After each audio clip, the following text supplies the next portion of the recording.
All right, our next piece, solve sine of x equals 1 over radical 2, again, in one revolution. And so we're going to solve this. Let me get rid of this marker.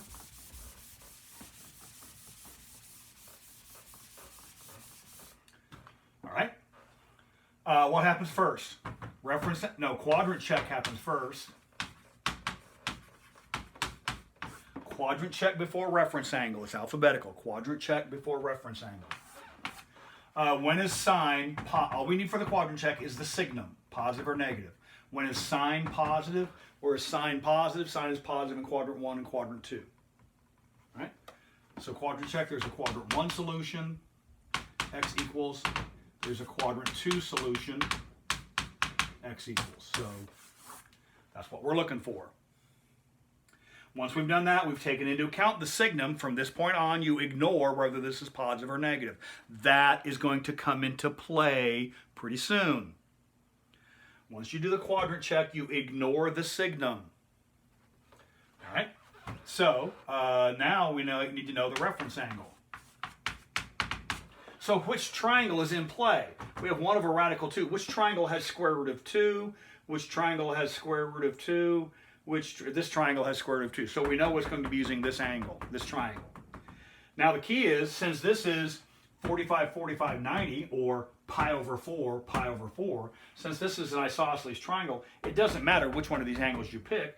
It can be either one. But we should be able to check here. If I choose this angle, does that in fact give us sine opposite over hypotenuse? For this angle, opposite over hypotenuse, 1 over radical 2, yes. Sine is opposite over hypotenuse is equal to 1 over radical 2, yes. That's the angle we want. That angle is pi over 4. So the reference angle is pi over 4. And then we need to know our reference angle families. Pi over 4 in the various quadrants. And do you remember, these are the odd multiples. 1 pi over 4. Remember, this is 3 pi over 4. I would remember these as the odds. 5 pi over 4, 7 pi over 4. So I just remember these as the odds. 1, 3, 5, 7. We want the quadrant 1, quadrant 2, so we want the 1 pi over 4 and the 3 pi over 4. That's pi over 4 for this one, 3 pi over 4 for that one. There is no work to show. That's the point.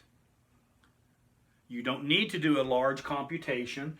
It is information you know already. Access the known information and use it in a way that's meaningful, in the right sequence. All right, last bit, we'll go through tangent of x equals negative 1.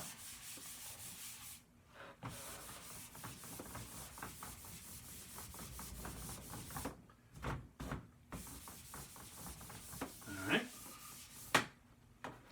So now we have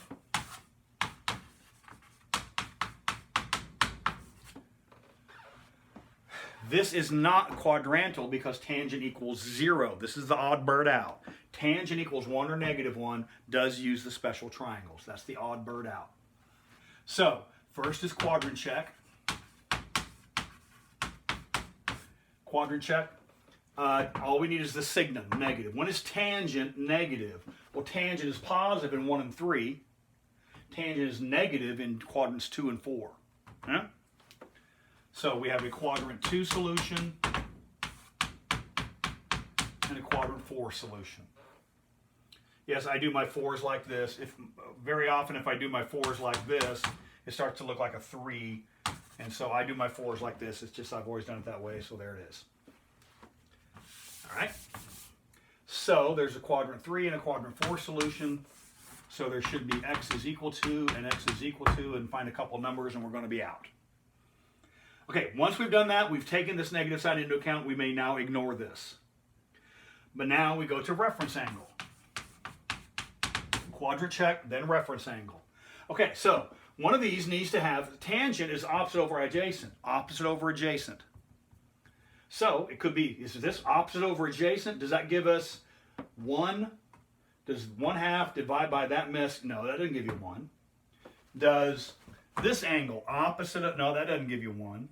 But notice this angle Opposite over adjacent, that's 1 over 1. That does give you 1. Right? So this reference angle, 1 over 1, is 1. Opposite over adjacent. Tangent is opposite over adjacent. We've taken the negative into account. Opposite over adjacent is equal to 1. This is the only one of these angles that has that property. Opposite over adjacent is 1. So the reference angle is pi over 4. Take pi over 4, place it in the appropriate angles. Remember, we had the odd 1, 3, 5, 7. We want quadrants 2 and quadrant 4. So 1, 3, so that's 3/4. And then 5 and 7. If you need to, sketch that out real quickly. 1, 3, 5, 7. We want 3 pi over 4. We want 7 pi over 4. So that's our solution. Not a lot of work to show, but that's the point. You shouldn't need to show a lot of work. You should be able to solve that because you know what the pictures look like.